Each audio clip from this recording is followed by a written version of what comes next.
ஹேங்க, price Lord. இன்னைக்குண்டான தேவ வசனம் ஏசாயாவின் புஸ்தகம் 45ஆம் அதிகாரம் 2ஆம் வசனம். நான் உனக்கு முன்னே போய் கோணலானவைகளை செவ்வையாக்குவேன். இது ஒரு நல்ல வசனம் இல்லைங்களா?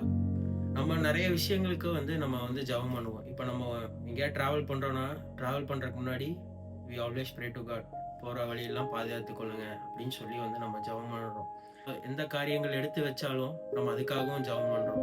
ஸோ அப்படி ஜெபம் பண்ணும்போது நமக்கு முன்னாடி என்ன தடைகள் இருக்குதோ கர்த்தர் அதை தகர்த்து போடுறார். நமக்கு முன்னாடி நிறைய குரூக்கட் வேஸ், நேரோ வேஸ் இருக்கும்.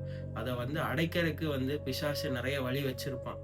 ஆனா நம்ம ஒரு ஜபத்தோட ஒரு காரியம் செய்யறோம் அப்படிங்கிற பட்சத்துல கர்த்தர் அவருடைய ஆவியை அனுப்பி கர்த்தர் தாமே இறங்கி அந்த வழிகள் எல்லாம் தகர்த்து போட்டு உங்களுக்கு செவ்வையான ஒரு பாதையை அவர் எப்பவுமே வச்சிருப்பார். நம்ம அதுக்கு என்ன பண்ணணும்? முதலாவது ஜபம் தான் பண்ணணும். அந்த ஜபத்துல விசுவாசமும் இருக்கணும். இதெல்லாம் இருக்கும்போது உங்களுக்கு உண்டான எல்லா தடைகள் நீங்கி உங்க விண்ணப்பங்கள் கேட்கப்பட்ட அந்த கோணலான பாதைகள்லாம் செவ்வையாக மாறும். அதே போல உபாகம் 31:8 பாத்தீங்கன்னா, இஸ்ரவேலை மோசே வழி நடத்தி கூட்டிட்டு வந்துட்டாரு. யோசுவா கையில அடுத்து யோசுவா தான் வழி நடத்த போறாரு.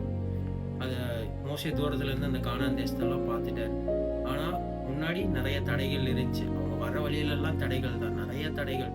பார்வோன் சேனை துரத்திட்டு வந்தாங்க, செங்கடல் நின்னுச்சு, சாப்பாடு கிடைக்கல, அப்புறம் மீதியானியர்கள், இந்த மாதிரி நிறைய விஷயம் நடக்கிறப்போ கர்த்தரை முன்னாடி அவங்க வச்சதுனாலதான் எல்லா தடைகளையும் தாண்டி அவங்களுக்கு ப்ராமிஸ் பண்ண லேண்டுக்கு போக முடிஞ்சுச்சு.